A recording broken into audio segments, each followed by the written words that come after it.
Welcome to Secrets from the Scene, a show for local musicians who want to improve their music, grow their audience, and learn about Minnesota's music scene. If you're interested in talking about all things music related and meeting interesting people from our local community, you're in the right place.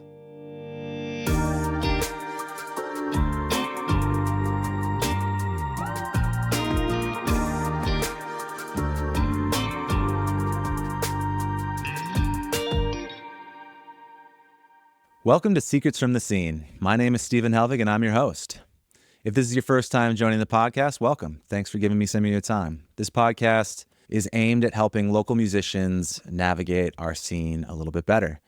We've got artists and producers, engineers, publicists, booking agents, and many other industry people that make up our local music scene come on and share their experience, share their history, share their knowledge, share their insights. And today's guest is a great one for that reason. Andy Thompson is a music maker. He's a talented producer, songwriter, arranger, multi-instrumentalist, and I'm sure more. Andy's worked on some incredible projects, some super high-profile collaborations, including some huge local artists like Dessa, Dan Wilson, technically being a local artist, Graveyard Club, Jeremy Messersmith, tons of huge artists as well, which we'll get to. Really excited to talk to Andy about those collaborations specifically, but also his work being an arranger. And he has an orchestral background, which is unique and has just done a lot of really, really impressive work. So without further ado, please welcome Andy Thompson. Thank you for having me. It's good to be here. Yeah. It's nice to meet in person. Mm-hmm. I've seen your name on credits for many, many years of, big local projects. So it's cool to put a face to the name and to learn a little bit about you and your work now. But let's start a little bit at the beginning, before all that started. Tell me a little bit about your upbringing, what got you started in music. I grew up here. I was born in Michigan, but I moved here when I was pretty young, and I started Yamaha piano lessons. Okay. When I was 4 years old. Oh, early. Yeah, quite young. And it's a very unique program. It's not a ton of piano at that age. It's a lot of ear training and singing fixed do solfege, which helps enormously with the ear training, I think, and composition, music theory, and then piano playing as well. And so my sister and I both did that, and I think we just kind of took to it really quickly, and it felt easy and really fun. And so I stuck with that. And then when I was in second grade, I heard a Big Bird Sesame Street Orchestra record, and I was captivated by the violin. I'm not sure why. I was 7 years old, but I begged my mom to let me play the violin. And then in seventh grade, I begged my mom to let me quit the violin so I could, buy an electric guitar. But sure. I also took to that pretty quickly. I had an awesome teacher named Shirley Thompson, not related. So I was doing piano and I was doing violin. And then I got to junior high and I knew that the orchestra at my school was not good. And I had played in Twin Cities Youth Orchestra. So I knew I had played in a good orchestra and I couldn't do it. So I was like, I need to learn an instrument so I can be in the school band. So I was like, how about trumpet? And my mom was like, no, it's too hard. You should do drums. A, that's hilarious that she discouraged you from trying the hard thing. B, that she encouraged drums. I feel like parents do the opposite. I know, right? Like, yeah, maybe she got a little taste of her own medicine once I got a drum kit and, played it every single day of the summer.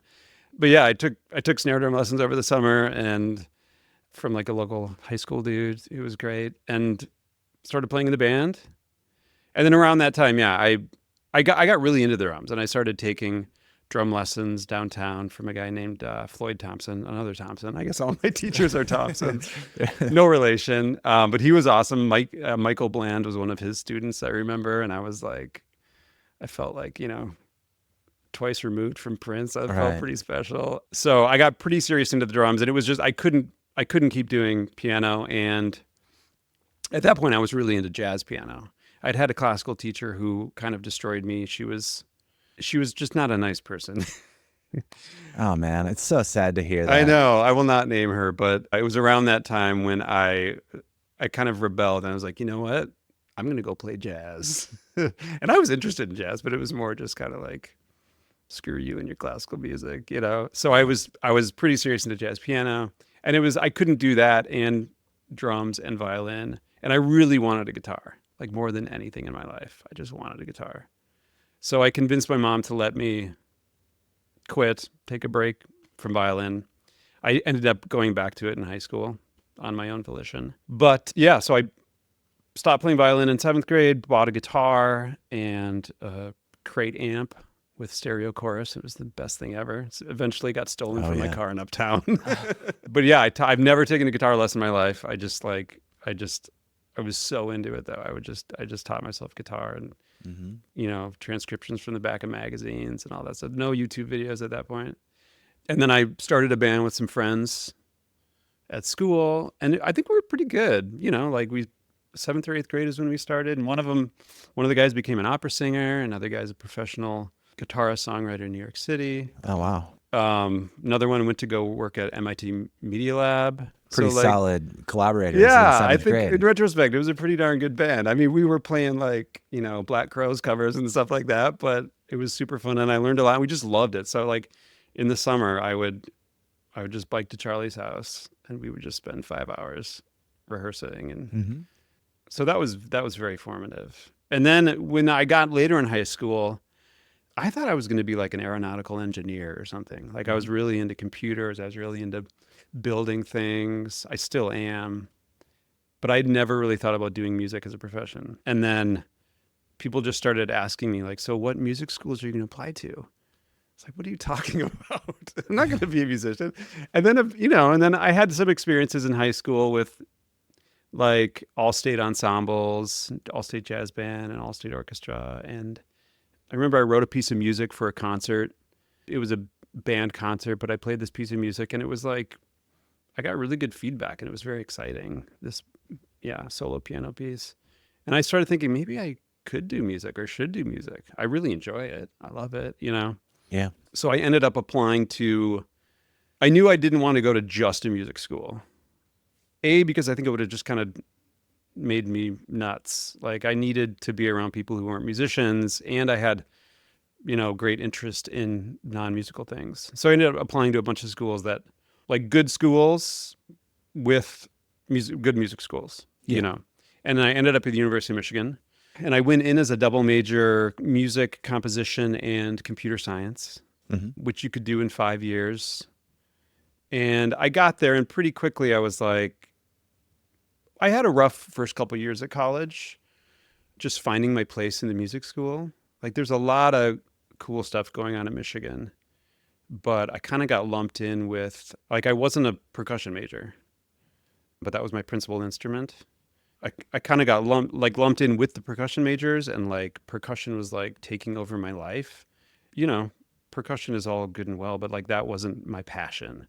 Sure. And I had to do a lot of like just like self advocacy with my professors. I remember having a really hard sit down with my percussion professor and being like, look, I enjoy playing the marimba, but I can't do that for 3 hours a day. I just can't do it. So you Yeah. got to give me a break here. And then the second half of college, I ended up kind of being an honorary jazz major. So I played drum set and vibraphone in the big band, and I played in a bunch of jazz combos and had a couple amazing professors, Ellen Rowe, who's still there, and Ed Sareth, who I think is still there. Just kind of blew my mind with jazz arranging courses and this theory. It's music theory through improvisation, which completely blew my mind. I think about that course all the time. And I'd kind of found my people, you know. Mm. And the jazz department in Michigan is pretty unique. It's not very, like, I don't know what you'd call it. It's not like classically oriented jazz. They're not all about historical things. Like they're pushing boundaries. And there's a lot of free improvisation and sound painting and stuff like that. And a lot of the jazz majors there were not just playing jazz. They were, playing in rock bands and funk bands and stuff Sure. like that. So I was like, this is cool. I dig this. And so Yeah, I kind of did that for the last couple of years. I dropped the computer science major because I didn't want to be in college for 5 years. I needed to like get out and do stuff. Yeah. And then afterwards I hung around Ann Arbor for maybe 8 months or something like that. I had a cool living situation. I was playing. I had some steady gigs with some bands. And then I was kind of like, what should I do next? You know, I had a bunch of friends from Chicago, or a few close friends from Chicago who were also making music. And I actually thought really seriously, like, I think I may move to Chicago. But I also knew tons of people back in Minneapolis, and I loved Minneapolis. I loved so much of the music. So I was like, I'll go back and try Minneapolis. And so I did that. And, you know, I just remember like making lists of like, I was like, okay, I have to like figure out how to make a living doing music now. And I remember like getting a piece of paper and like writing down names of people that I should call. Be like, hey, I'm back in Minneapolis. Just want to let you know, you know. Right. And I contacted some of the musicians that I was really into, you know. So like Mason Jennings, the records that he was putting out, I love them so much. And so I found his manager's number, and I got in touch with her, and she's like, yeah, Mason doesn't need anybody in his band, but I do have this other band, High Respects, that needs a keyboard player. I was like, okay, great. Yeah, sounds good. You know, and I had grown up listening to a fair amount of hip hop. One of my really good friends that was his thing for many years. And I knew of High Respects. And so I ended up auditioning. It went well and toured with them for a while. And that was kind of like, I just kind of like was in it, you know? Wow. And High Respects at that time was like Atmosphere's house band, which was really cool. Yeah. So we got to do our own thing, but then we also got to play some big venues and South by Southwest and stuff like that with Atmosphere. So that was a great experience. Yeah. Okay. So that already is just sort of amazing that you move back. So between the time of you moving back to Minneapolis and getting into High Respects, how long did that take? Maybe 6 months or something. Okay. And so in those 6 months, you're kind of, you're settling in, you're reconnecting with friends. The manager of Mason Jennings also managed High Respects. Yeah. Okay. And that was this total cold call. Pretty much. Yeah. Wow. Yeah. A, that worked. That's a wow. But B, that's a lot of courage. Like, what did that look like to you? I mean, was that difficult to do, or were cold calls easy for you to just be like, hey, I want to be in your band? I think they're easier for me than most. Okay. I also ended up playing in Robert Scoro's band. He was Mason's bass player. Okay. And he had put out some music that I was really into. Did you have like a portfolio that you were using at this time? Like, how did you present yourself? That's a good question. I had some recordings that I had made. A friend and I had like gone in on a Digi 001 Pro Tools rig, you know, so I had like a really early. You had something at least. I had something, and I had some like songs that I had written and sang, and like they're pretty terrible in retrospect, but like they showed that I had skill. Were you playing everything on those songs? I like was, your multi-instrumental. I bet that helped. I think so. Okay, I think it's like, oh, who's kid this can guy? play drums and play, everything. Because you end up being the piano player, and drums is your focus. Yes, that was a weird thing, actually. That's also weird. There were several years after that where I was like, you know, I'm actually a drummer. And everybody's like, yeah, okay, whatever. Yeah, go ahead and play the piano. But like, that's what I was in Ann Arbor. I was a drummer, you know? Right. So that was weird. And I eventually... This whole thing is crazy. Like, it's probably not to you because you probably told this story a million times. But to me, I'm like, wait, a cold call to a manager gets you in one of the Twin Cities' biggest groups, playing your like secondary or third instrument. Mm-hmm. Like, that's amazing.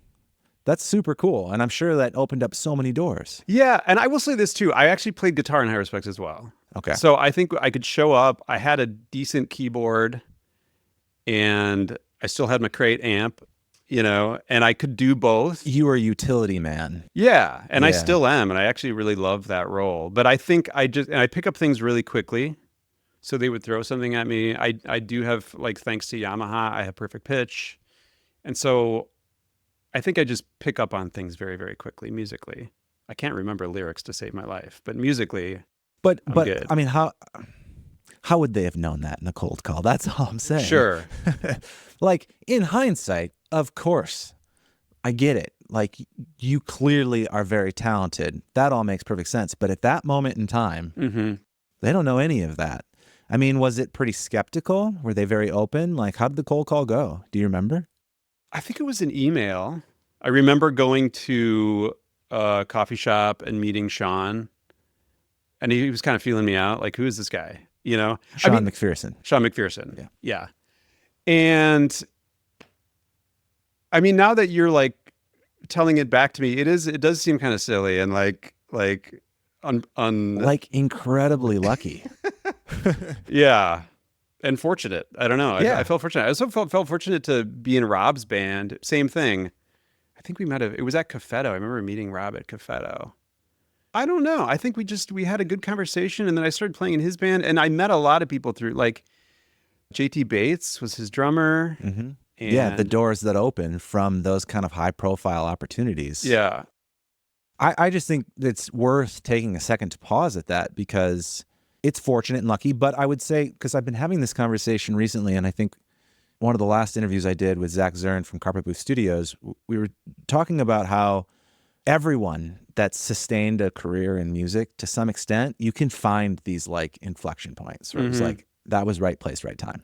Mm-hmm. And that made a huge difference. Mm-hmm. You know, what would have happened had that that meeting, they'd just been like, whatever, we don't need a keyboard player. Yeah. You know, like what would have happened? Well, that wasn't the only cold call I had made, you know? So I don't remember the other ones because they're in the past that didn't work out, but I'm sure there was 6, 7, 8, 9, 10 cold calls that whatever. But also just even the fact that you did it, that you were willing to put yourself out there, speaks a lot to the fact that you did become as successful as you've become over these years.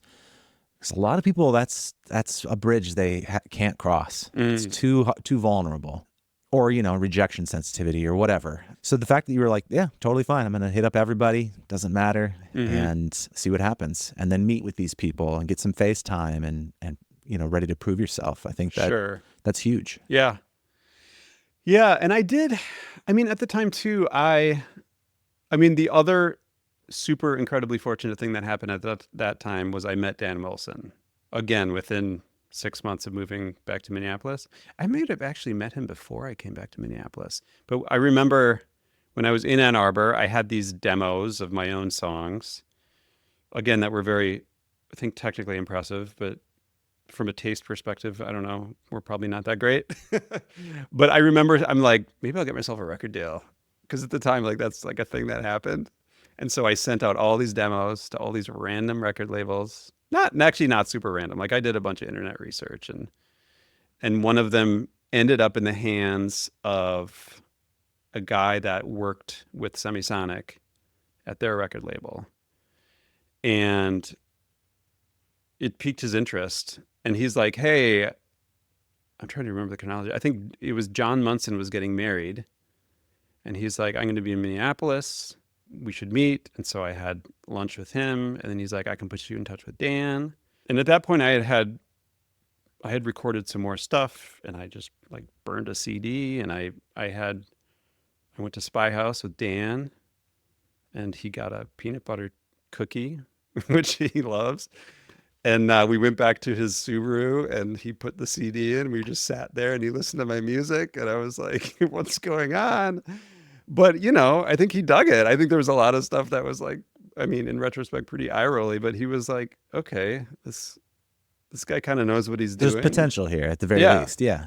So I became like his house engineer, like literally like at his house. Okay. He had a studio on the 3rd floor of his house in Lowry Hill. It was at that time where he was like, I mean, Semisonic was becoming a little more dormant, and he was working on his first solo record, and he was also really getting his co-writing, songwriting thing off the ground. And so he was having people come in to do sessions, songwriting sessions, demo sessions, recording sessions. And so I would go over there and run Pro Tools, and I learned so much from him. Sure, yeah. From that experience. Absolutely. Wow. Well, about what year is this then that you moved back to Minneapolis and these things start taking shape? That was 2003, end of 2003, maybe. Yeah, I think I lived in Ann Arbor through the summer of '03, and then I moved back that fall. Okay. Yeah. Wow. Okay. Well, that all makes sense. So now, you've got a lot of great connections. You start building relationships. Is essentially that just, one thing leads to the next thing, leads to the next thing, and you start getting more opportunities to do stuff? Or, how do things start to take shape? Do you have a strategy at this point? Like, how does it go? Where does it go from there? Yeah, I've never had a very conscious strategy. Like Dan, for instance, he's like a list maker and a planner. And I remember he would, seeing his lists of goals and plans for the next 2, 3, 4, 5 years. And I was like, maybe I should have something like that, but I just don't. And that's just it's not the way my brain operates. And it's just never been something I have those things, but they're a little more foggy and they're kind of just floating in the back of my head always. I don't write them down. Maybe I should. Maybe I could create more concrete things if I did. But it was always just kind of like, I remember I had a great percussion teacher, Steve Kimball, who now plays, he's not technically in the Minnesota Orchestra, but he plays with them all the time. Mm-hmm. He was I remember when I was in high school, he was kind of starting in the same process that I would be, 7 or 8 years later. And he's like, at first you just got to take all the gigs, no matter what it is. Mm-hmm. And half of them or more, you're going to be like, this is terrible. What am I doing? And then the goal is to eventually get to a point where you can just say yes to the gigs you want, Mm-hmm. And that had stuck with me. So I was doing, I was making some money playing with High Respects, and I was making some money engineering for Dan. But I was also just like hustling, and getting like solo piano, background music gigs. Sure. I had quite a few private students. I would teach 2, 3, 4 days a week. I was also doing really random things, non-musical things. Okay. Just trying to hustle some money. But as far as like kind of winding my way through, the music industry, yeah. I can kind of ask the question in another way. Mm-hmm. In that, okay, you're in a live band, so you're, performer, mm-hmm. and maybe doing some touring and that sort of thing. And then you're a private engineer. So you've got that. That's kind of a different career path. Mm-hmm. Teaching. You obviously probably had some solo aspirations to some extent because you mm-hmm. had been making your own music. And then fast forward, you've kind of become known, at least in my mind, and correct me if I'm wrong, but as this like collaborator and this sort of arranger specialist, mm-hmm.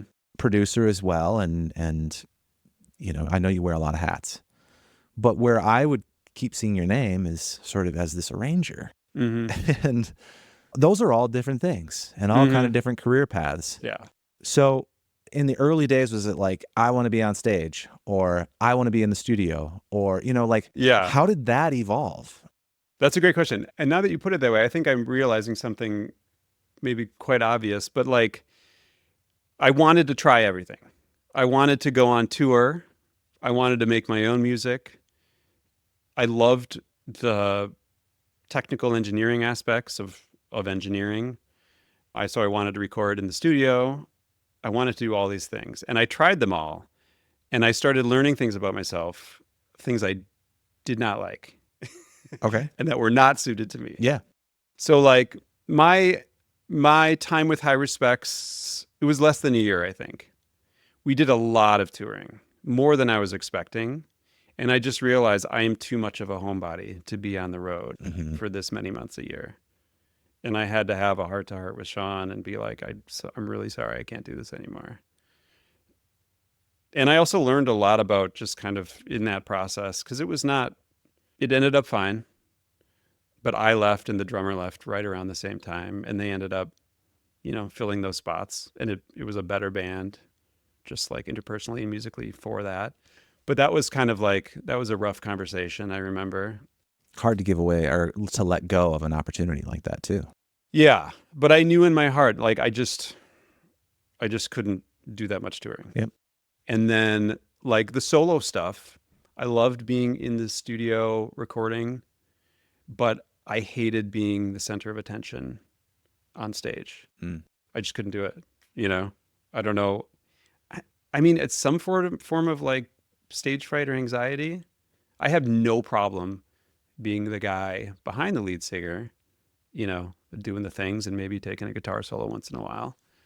But I cannot be the center of attention. So I learned that about myself. I also learned the hours that engineers sometimes work and producers. I just couldn't do that. Like, I need time at the end of every day to like unwind and be an introvert. Like, I'm definitely an introvert. So I could do a certain kind of engineering and producing, but I couldn't be like a house engineer at a studio. Right. Even though like the work really, really appealed to me, the hours, I just couldn't do it. The lifestyle of that is tough. Yeah. So I was learning those things about myself. And the arranging thing, like, to me, putting together an interesting arrangement or orchestration is kind of like a giant crossword puzzle, which I love. I literally love crossword puzzles and I love figuring out a score. I've always loved that. And I think I really like the solitude of doing that. I do like, sprinkling in, like, because often, if you're a composer composing your own music and orchestrating your own music, that's one thing. But when I'm doing it, it's 99% of the time, it's a collaboration with someone else. And I really do love that. Yeah. But I can't do that 24/7, or whatever. I can't even do that 20 hours a week.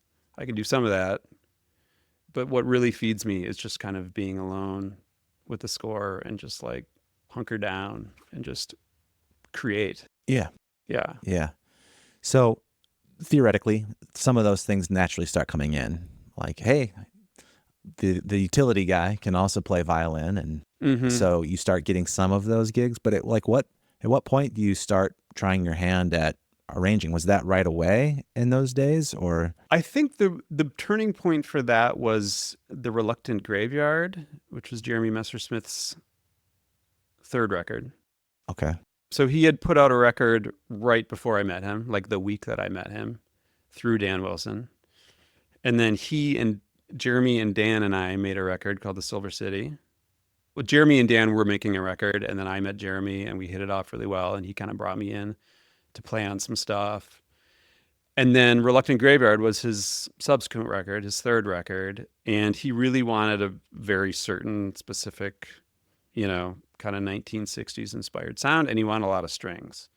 So I was like, I do know how to arrange strings, and so I arranged a bunch of stuff, and then we kind of cobbled together this string section.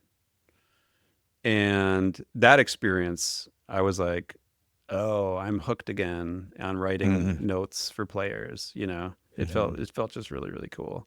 So that, I think, at that point, that was 2010 when that record came out, and I at that point was like, this is something I do. Is if there's something I want to do, I tell people that that's what I do.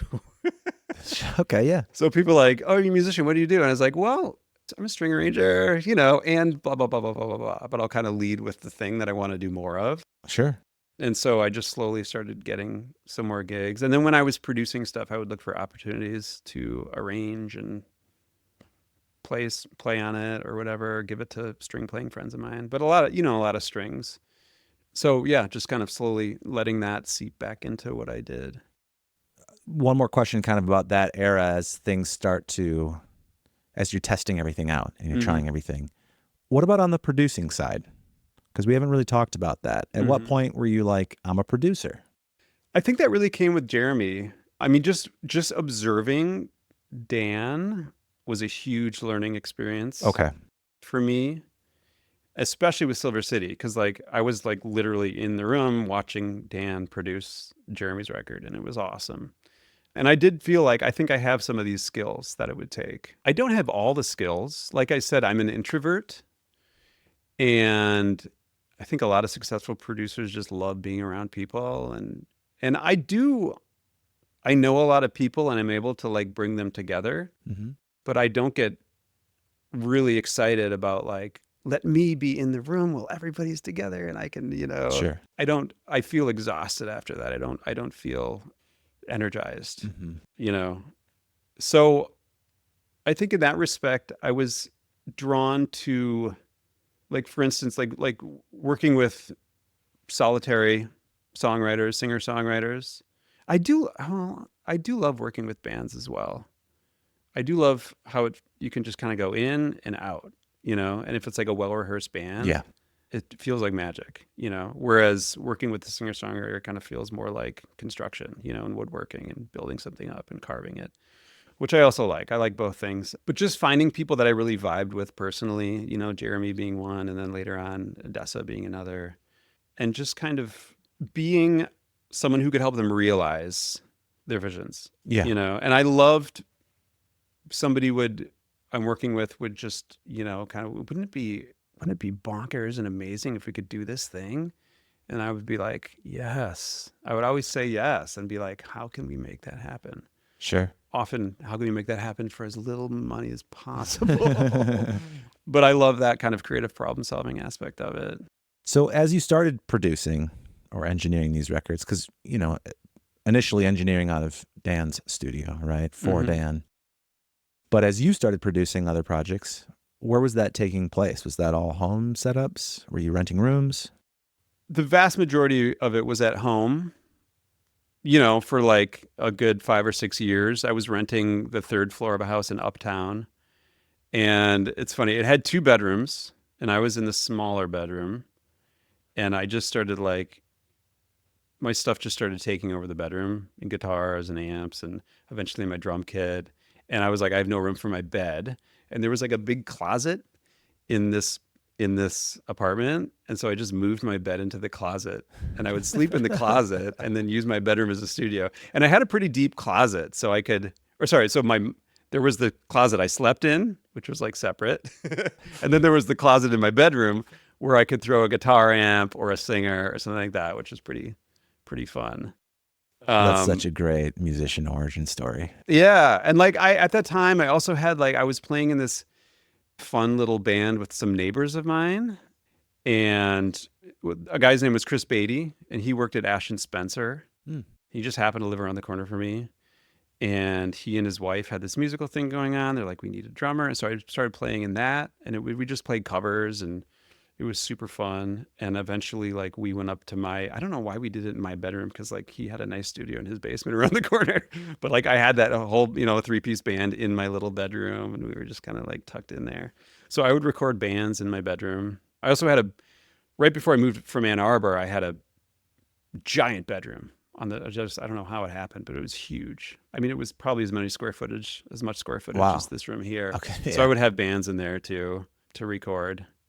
And then Reluctant Graveyard, I mean, I guess that's pretty, late in my career, but that's when it was like, okay, we need to rent a studio. So we went to the library to record the basic tracks for that, and it was awesome. And that was a great experience, But a lot of it's been at home. Yeah. Okay.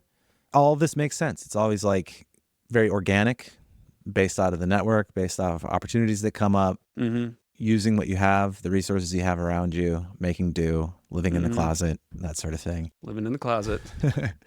All right. Let's skip ahead a little bit, because I want to talk about some of the more high profile collaborations. As those opportunities roll in, I guess there's 2 questions. One is, when or how do some of those things start coming up? You've done stuff with Taylor Swift, Celine Dion, Belle and Sebastian, some huge names. Where does that pop out of? And then how do they differ? How do those types of collaborations differ from the local stuff you've been doing? A lot of those came through Dan. Okay. Obviously, Dan is incredibly successful. Yep. Especially in the songwriting realm. And so he's just constantly writing so many songs with so many people. And when I was his house engineer, he would often send me demos. He'd always try to get a good demo at the end of a songwriting session. And so he'd send me a vocal and a piano, or a vocal and a guitar, and he's like, can you make this sound kind of like this? And I would use my multi-instrumentalist skills to try to make it sound good, to varying degrees of success, I think. I would send him stems, and he would make it sound a lot better. But that was fun. That was a fun way to just kind of try new things and work on my pop production chops, Yeah. you know. But then later on, like the Celine Dion, that was a string arrangement and then a string recording session that we did at Creation. And he had written that song with a really talented woman named Rosie. And I don't know what happened behind the scenes to get that. It was part of a movie soundtrack. Celine Dion's like in the movie. I should probably watch the movie. I have not watched it yet. But, you know, at that point, I had like it wasn't just me like cobbling together players Right.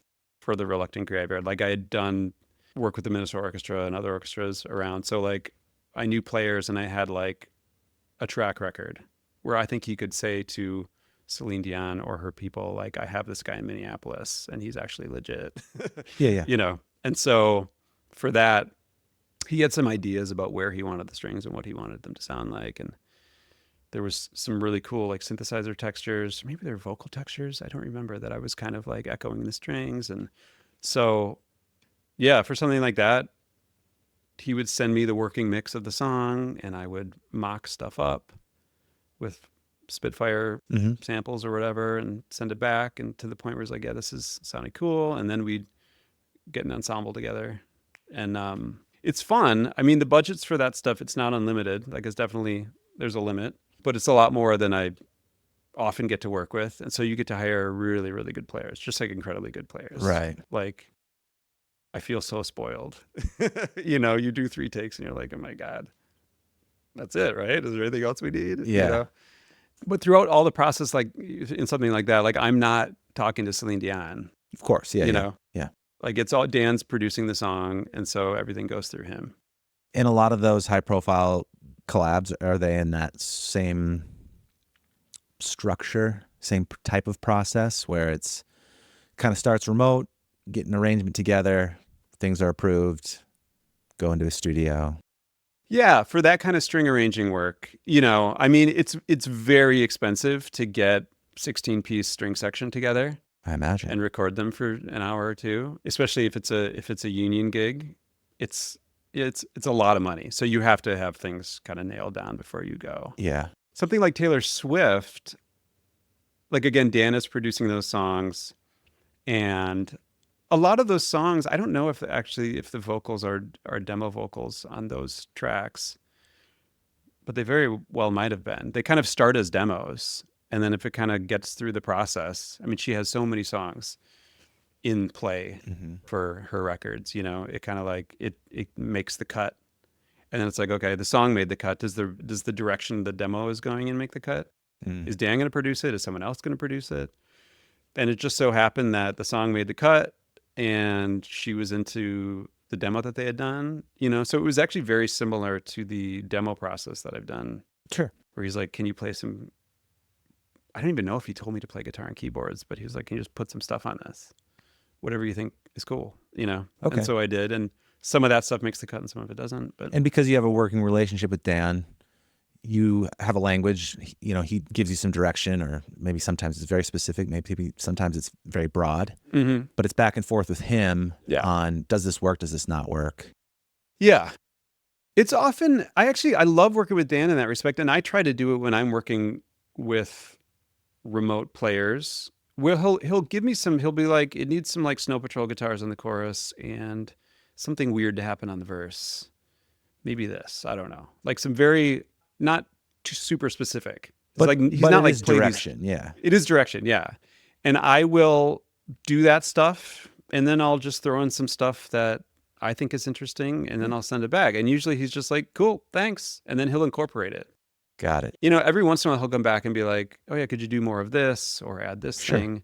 But that's not very often. And I actually love, when I'm producing something, sending it to somebody and being like, here's just a couple general guidelines. Surprise me. And because it's kind of like the way I feel when I'm working with loops and samples and stuff like that. I love that I'm not really in control. Like I just drag the stuff in and I line it up and like, that doesn't work. Oh, that's awesome. I would have never thought of that. Yeah. So just not trying to micromanage that process is great. And part of the creative process is picking that player. right? Or that person that you're working with for their taste. Yeah. So there's some of that going in of like, yeah, I want you to use your taste. For sure. Yeah. And knowing the strengths and weaknesses of the player, and then and what words they'll respond to, so that thing you do, like, do that thing on this, and maybe that thing that you also do that won't work, like, let's just not do that on this one, or whatever. Right. Yeah. The soft skills. Yeah, absolutely. Does it feel like higher stakes when you get those kind of projects, or does it just feel like another project? A lot of times when I'm just at home recording myself, it just feels like another project. Like, I know the stakes are higher, but like, I know that I can't fall in the trap of like getting nervous about it, or whatever. Sure. So I've always maintained the perspective that, like, as a musician, we're all just throwing spaghetti at walls, and you never know what's going to stick. Yeah. You might think something is going to rocket to the top of the charts or whatever. I never think in those terms, but like, you might think something is going to hit and then it doesn't. Or the thing that was a total throwaway track is the thing that connects with people. And so there are definitely times where I'm like, I know that people will love this, and it's exciting because I love it. I love it so much. It connects with me and it's going to connect with other people. But so many times it's just like, you're just throwing spaghetti and you can't have expectations, I think that's really hard for people to understand early on, because I think there's such a desire when you start making music to express ideas in your head. And so and a lot of times that to you will equate to, if I can just get this idea out, it'll be good, which isn't always true. We know that. But I think until you get to the point where you've gotten the opportunity to express those ideas, to make enough stuff the way you wanted to make it, and then the time to reflect back and be like, that was just sort of weird. That wasn't the best. Yeah. But you were really, really proud of it in the moment. But it's like you have to get past that stage. I don't think you can ever get to the point where, with that sort of understanding, like truly like feel it in your body, that understanding of, yeah, we're all just throwing spaghetti at the wall and seeing what sticks, until you've made enough music to then understand that, yeah, sometimes what I like isn't going to work, or isn't the number one hit, even though I can love it. I can think it's so perfect and I could have executed my vision perfectly. Doesn't matter. Yeah.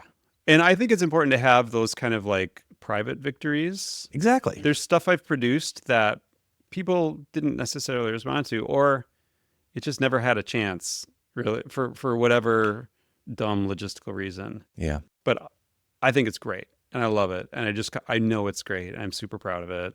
There's a difference between like your internal goals and your external goals when it comes to that stuff. And I think it's really important to see that differentiation a little bit, and knowing that the external goals are a lot like throwing spaghetti at the wall because you have no idea. Totally. But the internal goals you can control. Yes, for sure. And I mean, I know that feeling you get when you make a piece of music that just connects with you and speaks to you. It's just, and you just want to keep listening to it over and over. Like, it's the best feeling in the world, but you got to separate that from once it goes out in the world. And even though you don't have control over like what is sticking to the wall, like something does need to stick to the wall for it to be sustainable and for you to have a good feeling about it. Sure. And for people to come to the show or whatever it is. And maybe it's not exactly what you think, but also to be flexible enough to kind of head in whatever direction that's going. You know what I'm saying? Yeah. Like, you don't want to pander to your audience, but like, if you're doing something and you're not even quite sure why it's connecting with an audience, like, it's worth pursuing. If you're able to actually communicate something through music and affect people, like, you should do that. And maybe those other things you're doing that aren't quite connecting, that becomes another thing, and you kind of keep it on the back burner, or you keep, experimenting, or there's you get a different name or a different way to release that. But as long as something's sticking to the wall and there's that positive feedback loop between the artist and the audience. Yeah. That kind of maybe connects to the next sort of question or point a little bit, because in a sense, I guess the tiny thread that I'm going to try to weave here is that when something's working, it can become popular, right? And that's part of what pop music is. Like, people like this versus stuff that can feel really niche or, might be very artsy, but just isn't connecting for one reason or another. And obviously there's a lot of different ways that works, but because I want to ask about one other type of your high collaborations or high profile collaborations with orchestras, Minnesota Orchestra and Los Angeles Philharmonic, where you, at least with the Minnesota Orchestra, I'm not sure about the other collaboration, what it was, but with Minnesota Orchestra, that was with Dessa too, right? Was it through her project? That was the first one, The first one, okay. Let's take a minute to talk about our sponsor, Helvig Productions, which just so happens to be my studio. Are you a musician here in the Twin Cities, currently releasing music and ready to upgrade your sound? If you're tired of underwhelming recordings and want a polished, professional sound that gets people talking, we're here to help. We'll work with you to transform your next song into a production that feels impeccable, gets your friends singing along, and catches the attention of your soon-to-be new fans. And here's my guarantee. Give us 7 days to deliver a mix you love, or we'll keep working for free until you're 100% satisfied. If that sounds compelling, here's how it works. First, we'll start with a pre-production analysis where we focus on the core of everything, the songwriting and arrangement. We'll give you an honest, outside perspective to make sure your song is on track for the sound you want. And if it needs a few tweaks, we'll give you some tips and work with you to make improvements. If you want a deeper writing collaboration, we can bring in a specialized songwriter to assist. Either way, you keep full ownership of your music, no matter what. Once that's locked in, we'll jump into the professional recording and production process. This is where we capture the best performance of each part from start to finish. We'll handle everything from detailed recording to expert vocal production, editing, tuning, mixing, and mastering, plus all our best production assistants along the way. We've got top-notch gear, a great live room, and most importantly, over 15 years of experience helping artists get their best performances. This process has helped our clients build real fan bases and even land on Spotify playlists. We've got the results to back it up. Sharkoff built a fan base from scratch with over 99,000 YouTube subscribers and over 60 million views across platforms. Silver Warehouse got their very first single playlisted by Spotify, racking up over 3 million plays. Waltzing on Waves had a song from their debut album playlisted on Spotify, amassing 2 million plays. Ludwig landed sync deals with brands like Hyundai and shows like All American. And we've got over 80 5-star reviews on Google. So if that's all you need to hear and you're ready to chat, head to helvigproductions.com/letsconnect or click the link in our show notes. We'll have you fill out a quick questionnaire, and if we're not a match, we'll let you know up front. We only work with clients who are a strong fit for our strengths because we're not satisfied until you are. If this sounds good to you, click that link and let's get started. I'm excited to see what we can create together. So you're marrying these worlds of like traditional orchestral ideas and pop music and picking what needs to stick, what needs to like relate to the audience, and what do we need to respect about some of the traditional stuff. Mm-hmm. How do you navigate that? That is a great question. And I mean, you asked, like, do the stakes, like, do you think about the stake, like for higher stakes things, like, how does that affect you? And when I started doing the orchestra work, or even like a big recording session, that stuff, I mean, the stakes feel really high because they are, because you have very limited time. It's happening live in front of usually big built-in audiences. And it's like, I always tell people, like when I finish working on a show, it's like I built a rocket ship, but I'm not allowed to turn it on. And then at that first rehearsal, like you hit ignite and it might fly or it might not, and it's one of the scariest feelings I've ever had. I mean, the first time I did it, I was like losing sleep. I think. Yeah. I mean, I had like literally a sleepless night where I was just like, just like these fever dreams of like everything that could go wrong. There's so many people involved and it's, there's so much money involved just to put on productions like that. So the stakes, they feel real and they feel high. And I've slowly, I've been doing, the first Dessa show was in 2017, I think. So it's been enough years where I kind of like, I know the drill and I know what works and maybe what won't work and what risks are worth taking and stuff like that. But one of my big goals with the first Dessa show was, I mean, I don't know if this sounds crass or simple, but just like to make everybody happy.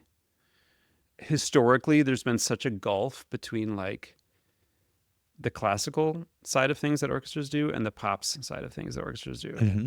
And from quite a young age, I was like, that gulf is so dumb, you know, because there's so much amazing stuff happening here and there's so much amazing stuff happening here Mm-hmm. that there's got to be a way to bring it together and to make everybody happy, you know, Yeah.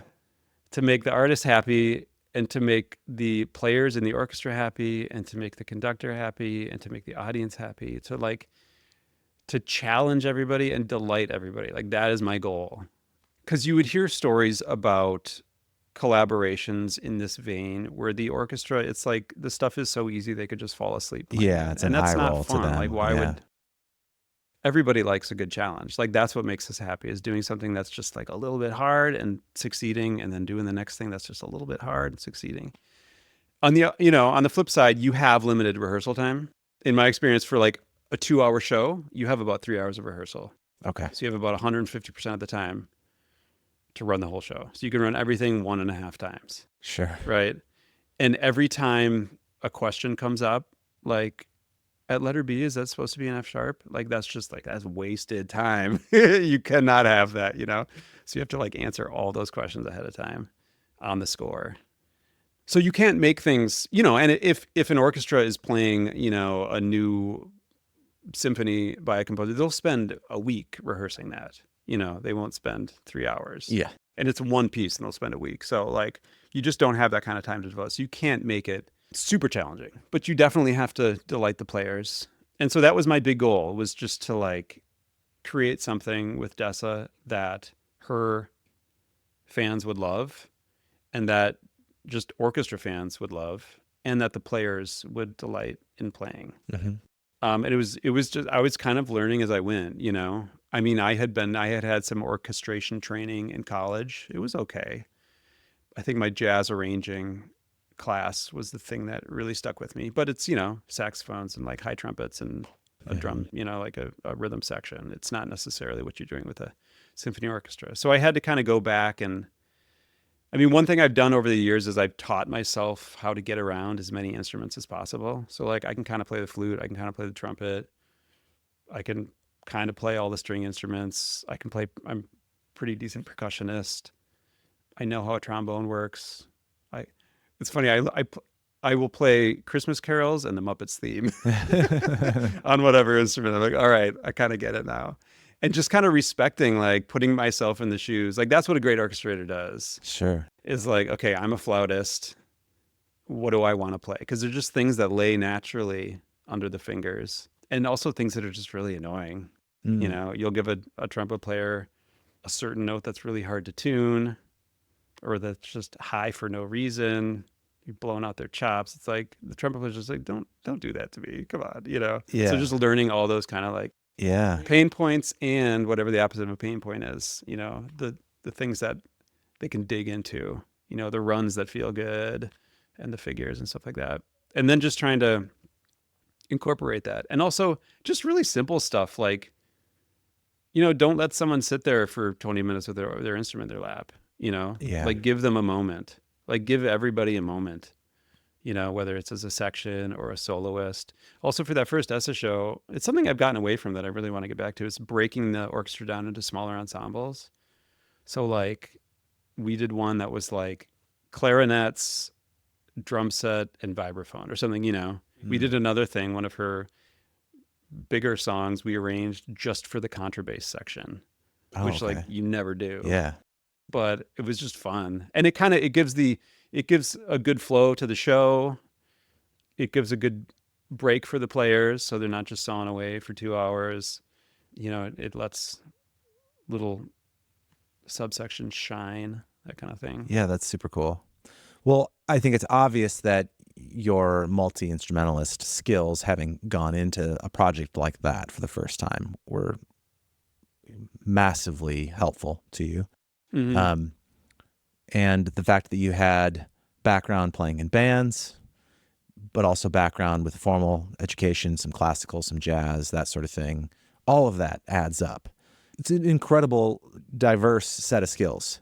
And I think a lot of people here are like, well, I'm still trying to, get good on the guitar or, figuring out one or maybe two things. Any tips to people as they try to diversify a little bit more so that they can have a larger set of skills like yourself? That's a good question. I think one thing to do is to figure out what you're good at and also figure out what you're not good at. I'm not saying anything new here, but like I am not a chops guy when it comes to any of the instruments I play. And I accepted many, many years ago that I will never be a chops guy. Mm. I will never blow someone away with my chops. I will be a feel guy and I will be a melodic guy. So just kind of realizing your limitations and just embracing them, because there will always be a chops person who can just wail on stuff. And there'll also be feel people, and counter melody people. So just kind of realizing where you slot in and don't try to be everything on your given instrument. Yeah. How have you approached like when you go, I need to fill in this gap? Has that been teachers? Do you go take lessons for a while? Do you self-study something for a while? Do you just trial and error?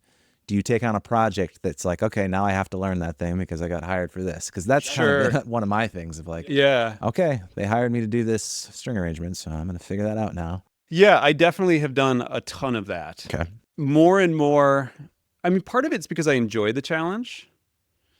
Like I remember doing a demo for a thing for a TV commercial or something, and I needed to be able to play like really fast jazz guitar, and I'm just not good at that. But I knew enough to be dangerous, and I was like, I'm just gonna like practice comping and learn these new voicings, and then I'm just gonna like shed these two riffs until I can play them. And you're in the studio, you're alone, nobody's looking at you, glowering at you, wondering why you're wasting their time and money. So that's really fun for me. But there's a limit to that. Sometimes it's just like you just don't have the patience. Sometimes you don't have the time. So more and more I will hire that out, if budgets allow and stuff like that. But I do relish that challenge and I love learning new things. And yeah, when you're recording yourself, you have leeway. You're not up on stage. You don't have to nail the entire thing in one take. I'm not afraid to punch a million times if I have to. Sure. I mean, there. I remember there's like, what was it? I don't know. It was a demo for some song for Dan, and I had these guitar solos on it, and they sounded pretty badass. And I sent it to him. He's like, "Wow, you're a really good electric guitar player." And in my head, I was like, "Nope, I'm not." That was like 17 punches. Yeah. But now I play in semisonic, so I guess it worked. You know what? I think that we haven't touched on this yet, but you do work in the sync industry and for TV and films and commercials and whatnot. And just from my own experience of dabbling in that as well, those kind of projects can be really great learning grounds because you get stuff off the beaten path a lot where it's like, let's see if I can teach myself how to do this genre today or play this instrument that I feel like needs to be on here because it's a specific demo request. So that can be a really great place to learn for people. It's just having random projects where there's low stakes. If it doesn't get picked up or whatever, you're just out your time. So that was free practice for you. Mm-hmm. Have you relied on mentors or other teachers like when you've been trying to diversify skill set, or has it mostly come just through doing the work itself? I think the vast majority of it comes through doing the work itself and just drawing on past experience. And then just like, I mean, now with the internet, like you can kind of learn anything to a certain degree. I mean, there's definitely limits. Sometimes you got to be in a room with a person or, if you need to go deep, there are limits. But I've always relished that challenge. I think some people might be afraid of it. Some people might be like, I'm an artist, that's beneath me, But me, I'm just like, that's fun, And oftentimes, especially in the past, you'd get paid a little bit of money to do a demo. And so it's like, someone's paying me to just kind of like learn something new about music. Sweet. This is the best thing ever. Yeah. Yeah. And I just love it. I love the feeling of like I played flute on some, it was kind of like Parisian trip hop or something like that. And it needed, I don't know if it needed flute, but I wanted it to have flute. And so I was like, time to get my flute chops up, you know? So I think a lot of it's just kind of like doing a little bit of research and remembering what I know about this genre or this instrument, and you know, downloading a fingering chart and then just like finding my way through the forest. Sure. Yeah. That's fun. I know this conversation's already gone for a while, but I'd be angry if we didn't talk at least a little bit about some of the business stuff. So interesting to get into the collaboration side and the creative side, but the business side is really important. And given the amount of variety of stuff that you've been on, and on a local level and on a like more of a major label level, let's talk about that a little bit, of finding your way through the business side of things, because I'm sure you've had to figure out a lot of different arrangements over the years. Let's start with maybe how you initially approached it in the beginning. You know, I'm going to assume, and you correct me if I'm wrong, but you know, let's say going back to Higher Specs, they probably said, this is what you're going to be paid, and here's your responsibilities. And you said, great. And probably something similar with Dan, of like, I'll pay you hourly for your engineering. But then you start getting into things like producing and maybe some co-writing and stuff like that. How did you handle, I guess my question is this: how have you navigated work for hires and collaborations where you're going to be an owner on some level of this thing over the years, like figuring out what the difference is, when to differentiate, how to charge for those things? Yeah, I mean, a lot of that is just figuring it out as you go and being presented with new situations and then just kind of scrambling. You know, I read like the Donald Passman book in college, whatever that's called, and it's, you know, 18 months later, it's completely out of date or whatever. Yeah. But you kind of know some of the terminology.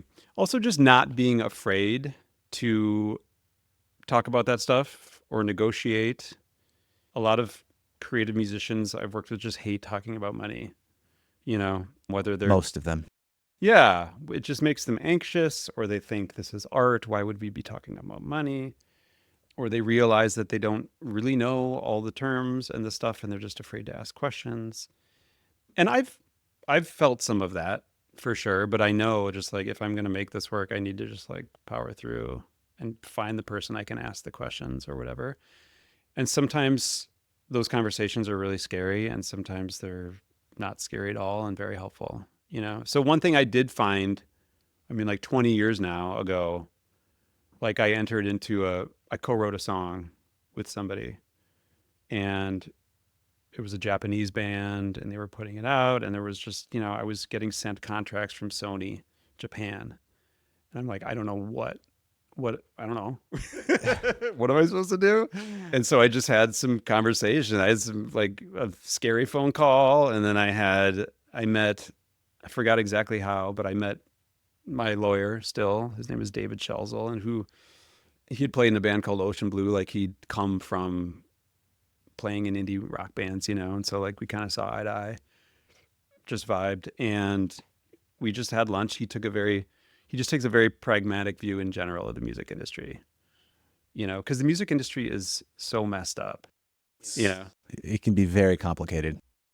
it's just like everybody's just kind of making it up and kind of like trying to steal things here and there and just seeing what they can get away with. And there's no published rates for anything. You just kind of like, you're just making it up.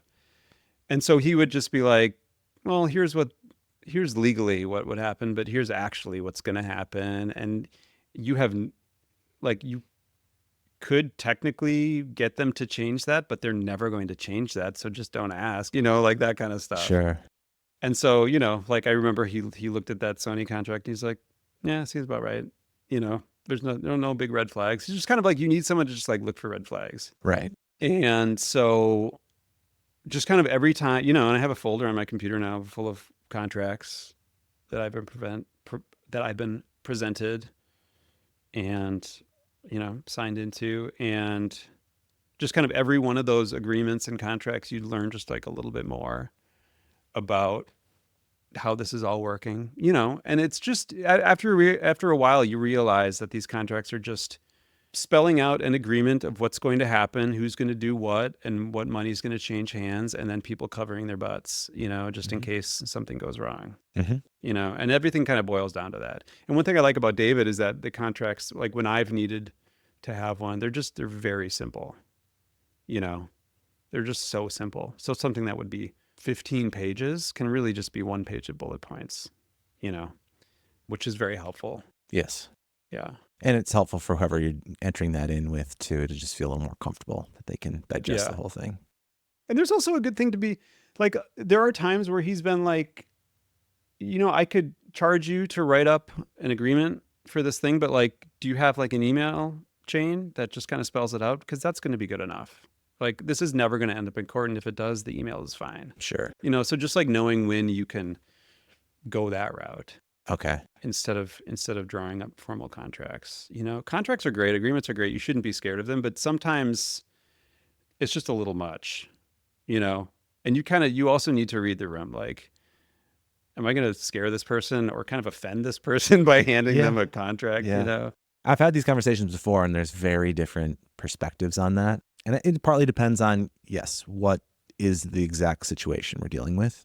Who are the parties involved? Mm-hmm. Because if it's you and your friend, it's probably less important that there needs to be like a formal agreement, like the email chain will work. Whereas if it's you and a brand or a larger label, then you're almost always going to have something that's more formal in those cases. It's interesting that you say that, because when you said when it's a friend, I was thinking, well, that could go both ways. Because sometimes you don't need the formal agreement, but then sometimes if you want to protect the friendship from things that are totally out of your control, it actually does help to have the formal agreement, as weird as that feels, to be like signing something and your best friend then signs it or whatever, sometimes it just helps to have this third thing. I think there should always be some sort of documentation and some sort of agreement, just whether or not there's a lawyer involved in those is sort of what I was getting at with formal, For sure. But yes, being clear about agreements is important. Mm-hmm. And knowing when to be clear. Yes. So as you've learned over time more and more of the business, has it changed your approach to the work in terms of, your strategy for making a living? Mm-hmm. For sure. Yeah. I mean, you were asking earlier about like, you wear many hats. How did you decide which direction to go, what to pursue? And a lot of it's just like what fits my personality and my skill set and my desire and my goals. But another part of that is like, how can I make money? Because every freelance musician, if they want to keep being a freelance musician, that has to be part of the equation. Otherwise, it will not be sustainable. Right. I feel fortunate to be able to do a lot of things that are like passion projects. And then also do a lot of things that they're really fun challenges for me, but they're also, got a little bit of a payday, and then being able to keep those things mentally separate and one doesn't bother the other and the other doesn't bother the other. It's like, I felt pretty lucky to be able to do that, but things have changed a lot. So like when I started, like I did a fair amount of commercial work and it paid pretty darn well. And it was maybe 25-30% of how I spent my time. Okay. And just to clarify for listeners, commercial work meaning work for the sync? Yeah, industry? just like literally writing music for TV and radio commercials. And the business was a lot different back then. It was a lot more custom music. There were budgets for demos. And I would do a fair amount at home, but I'd also go to downtown Minneapolis to these post-production studios, and sometimes the ad creative people would be there, but often they wouldn't, and we would just kind of like throw spaghetti at the wall, Mm-hmm. And I think they liked having me because I could walk around the studio and play the drums and play the keyboards and play the bass and blah blah blah blah. But that was like decent money, and that's not really how that kind of thing doesn't happen so much anymore. Everybody's got a home studio. Mm-hmm. Demo budgets have like mostly disappeared. Evaporated. And there's so much, low cost like music libraries. That's what you're competing against.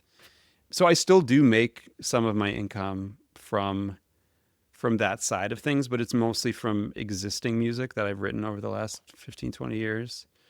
You have your own library now. I do. And I've gotten to the point where unless an incredible opportunity, aka amount of money, comes my way, I will not like give away any copyright or even exclusively license anything. Like the closest I've come is like, sometimes you can have something licensed exclusively for like a big box electronic retailer. Fine. The chances that I license it to Target and then Best Buy wants it within the next 2 years are pretty darn low. So that's fine. But usually it's all non-exclusive. And I have some friends who run companies that license music and also do some custom music. And that has worked out decently well. And it's not reliable at all. You never know when the money's coming and you never know how much it's going to be. So it is just kind of like gravy, like rainy day, like sweet, Sure. But that's good to have. And I mean, if somebody asked me today, like how to break into that business, I would be like, I don't know. I really don't know. You'd have to talk to somebody who's doing the hustling and stuff like that, because it's changed so much from when I was putting a lot of time and effort into it. Yeah. What about other income sources for you? Like how has learning the business changed how you've approached other things?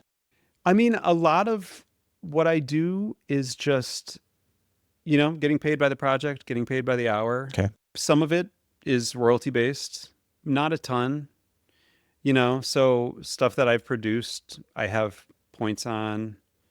And so, for a while, if I had points on a record and they would sell a bunch of CDs, like that was a decent source, quarterly or whatever. Once a year, you'd get a check and you'd be like, oh, okay, that makes sense. But I work with a lot of independent musicians who are releasing their own music. Mm-hmm.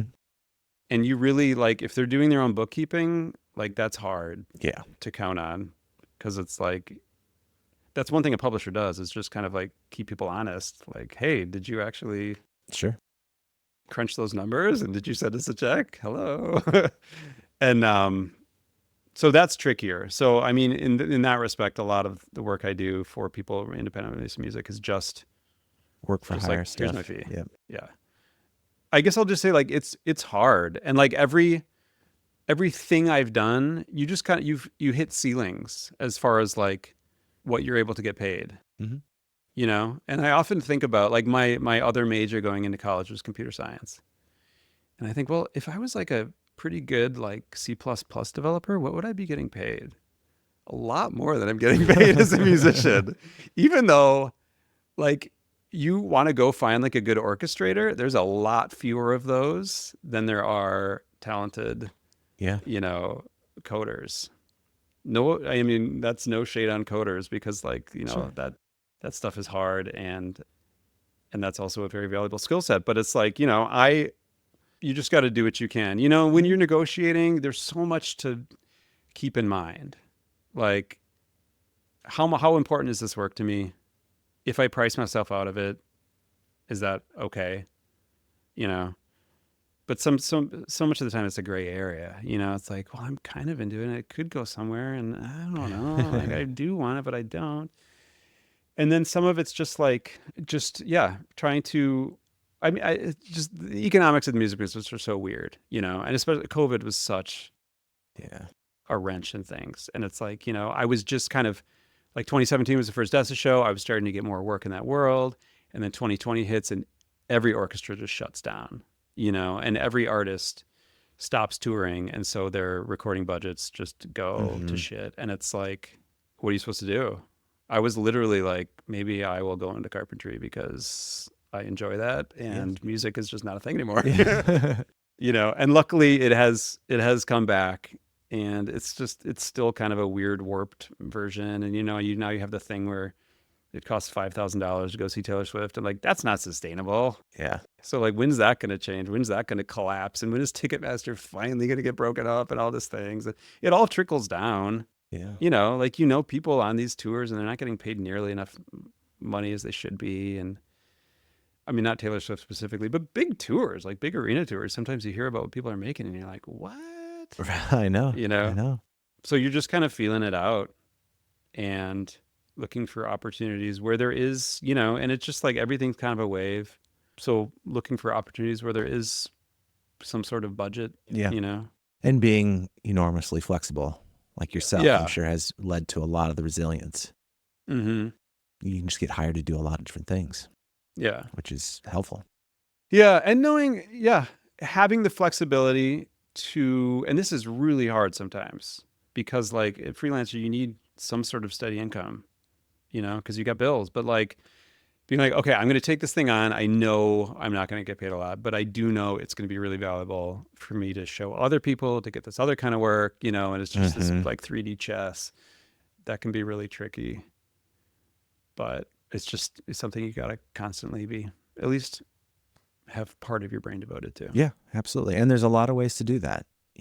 Some people do it by having so many different income streams that are all small. I think you're somewhat of an example of this. You can make some money as a producer. You can make money as a session musician. You can make money as a songwriter or as an arranger, composer, I guess, for sync. And I think that's fairly common, and then teaching lessons on the side. Do you still teach, by the way? I don't. I taught privately and I taught at McNally Smith for a few years, but I've been wanting to get back into it. Yeah. I've been wanting to teach like arranging and orchestration and stuff like that. You should. Yeah, absolutely. Yeah. So, I'd say that's very common among full-time musicians is they have, they've got their hand in a lot of these different areas, and then they can always lean on one a little bit more than the other if something goes away. I think that's an excellent approach. And I think another excellent approach is to just have another job too. For sure. Yeah. And doesn't have to be music related, and then cut down to just the stuff that you love the most and make time for that. You can still get paid for it. You can still be a professional, but have more time. And then of course there's musicians that just have one thing and it's really, really successful. And that can work, but most things do end at some point. And they're hard to sustain. There's very few people that really pull that off forever. Yeah. So just understanding that these are different models and kind of looking at your own life and going, what do I need? Different people feel happy or secure or safe with varying levels of money and security in their life. Some people can handle the total roller coaster ride of things, and other people really cannot. So I think just understanding how you feel about it personally and then kind of designing things based off that. You might be thinking to yourself, I need to pick up a few more areas of skills. Maybe I should become a little bit better at teaching so I could add that to my repertoire of things that I can offer. Or something that is a little bit more like arranging, something that's harder to find, but it's in the music world. That could work. Or maybe it's just a job that gives you the flexibility to do the one thing that you want to do because the other stuff sounds terrible anyways. So yeah, I think that's a huge thing. It's for people to realize what kind of musician they are. Yeah. Like, do you like to hustle? Do you like to do a bunch of different stuff? Or does that bum you out? If that bums you out, don't do it. Like get a cool day job that doesn't sap your life energy. Yeah. And then, spend your off time doing what you love. Yes, absolutely. Nothing wrong with that. What's on the horizon for you? What's next? That's a good question. I mean, like I said, I'm not really a planner. I mean, I have been really when I'm working on an orchestra project, I feel like this is what my entire creative life has been going towards. When it's clicking, it's just like, oh my God, I'm in heaven. So I really want to pursue that. Like I said, I've done a lot of work with the Minnesota Orchestra, but now I've done projects for the Seattle Symphony and LA Phil, and just did something with the National Symphony Orchestra, Hawaii Symphony. So just branching out and getting interesting, cool new projects with other orchestras. I really love that.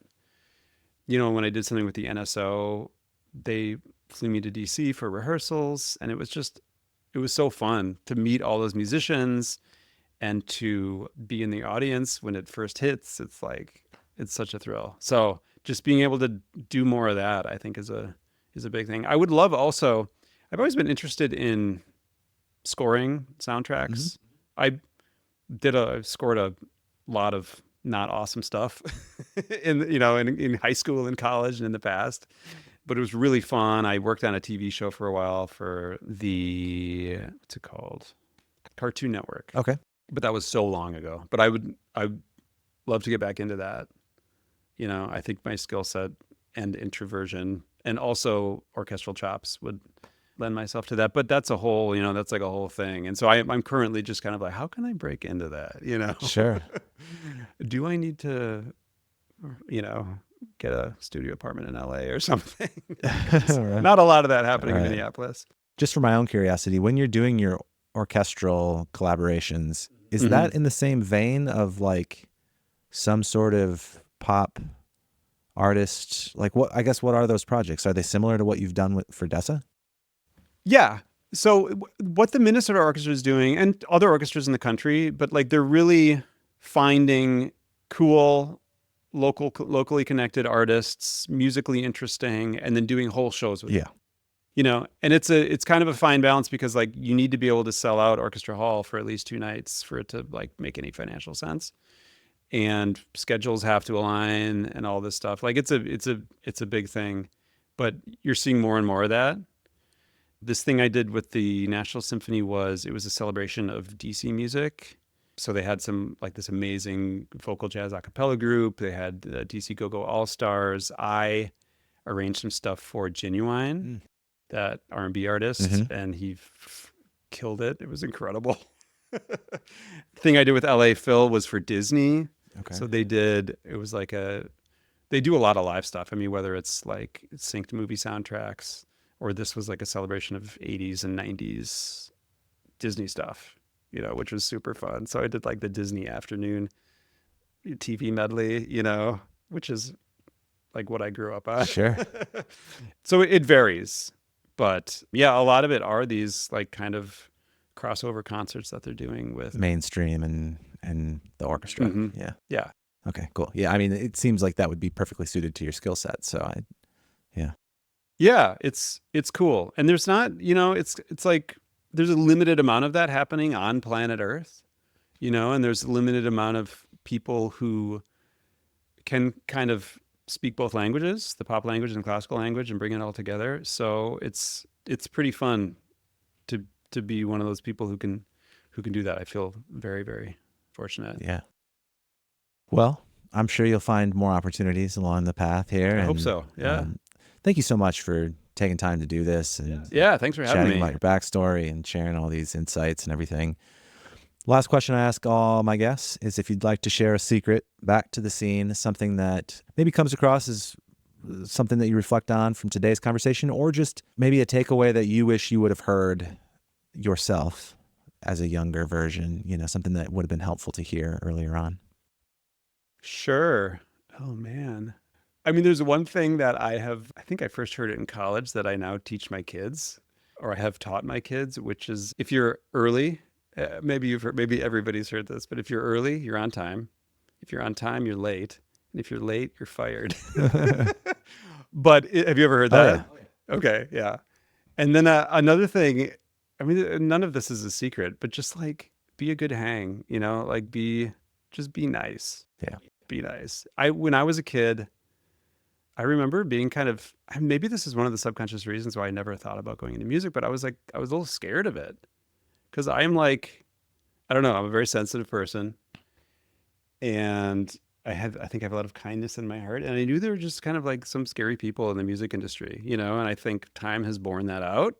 I think you hear these news stories and you're like, what? How long? Why was this allowed to happen and go on for so long? But just be one of those people who's adding, kindness and positivity to the scene. That will get you gigs. That will, if all things being equal, you will get the gig. Yeah. Because you're a nice person. I couldn't agree more. And I would say that's probably one of the most common tips that's passed along And it seems like, well, it seems obvious, but I think it's the most common because it still isn't the automatic response of people, or like that's not the first way people show up. Because there's always, not always, but there's often can be a front to a lot of things. God, I feel like I need to give you another secret then. I'm just No. repeating stuff that is. I want to elaborate on it because I think there can be more ways of saying that. And okay, this is the 60-second episode, interview I've shot with all kinds of people, different levels of success. And that comes up all the time, right? And I have found that the more people that I've met that have done the coolest stuff tend to be the nicest people, and I think that, I don't know if I was ever told this or where I got the impression, or, or if it was just fear, like you alluded to, of like, that I just assumed that would not be the case, that it would be harder to get these people to talk to, or, to learn from them, or that their accomplishments would be so much more grand or hard to fathom that they could pull it off, and I could never do that, or whatever. And in fact, you just learn, no, it's just one foot in front of the other, and right place, right time, or, sticking with something, working hard, being a nice person. Like, it always comes back to that so often. Yeah. And I don't know. Why is that hard to like just assume that would, of course, be the case? I feel like, but that's not where we start. I wonder if we live in a culture that's kind of obsessed with like superstars. Yeah. And if you do have whatever magnetism or stage presence it is, like sometimes you're allowed to be an asshole if you're that compelling and that good, whatever that And means. I suppose at a certain level of fame, you have to have a little bit of a barrier just to have a real life. Sure. To have some buffer, like, sure. And you have to, and to achieve certain levels, you need to be like a narcissist to some degree. I'm talking like, these superstars that are culture worships, but behind them is an army of just nice people trying to make good music together. The 99%. Yeah, absolutely. I think that's well said. And it does bear repeating. I really do think that the nicer you can show up and the more just authentic to who you are, because then you find your people and you find the things, I would say that's one of the things that I've reflected on. It feels like the way you showed up, especially early on, and I'm sure throughout your history in the scene, is always just been being yourself and trying stuff and working with people that you liked. And that was that. And things have gone really, really well. And that you've just trusted that, okay, I can't continue doing that. That doesn't work. I'll walk away from that and just keep following the things that you want, because you're just trusting your gut, being authentic to who you are. And then, the world kind of rewards that. It will keep putting things in your lap that fit that. Yeah. And finding your people is huge. I mean, I have 3 kids in junior high and high school, and it's just kind of the same thing. Like, everything is better if you're doing it with people that you love, so, and music is better if you're making it with people that you dig and that you would want to spend time with anyway. It's the best thing in the world. So yeah. Well, thanks again. If somebody wants to reach out or follow you or learn more about your work, do you like to send them anywhere? Sure. I mean, andyhu.com, ANDYWHO, has a bunch of stuff I've worked on. And then I'm Andy Who at most social media places. I really only am on Instagram these days, but yeah, say hi, get in touch. All right, great. Cool. Thank you again for doing this. Everybody that tuned in, thank you so much for checking out the episode. If it's your first time, really appreciate it. And if you haven't before, please consider subscribing or leaving a rating or a review somewhere. It definitely helps the podcast out. We'll see you next time.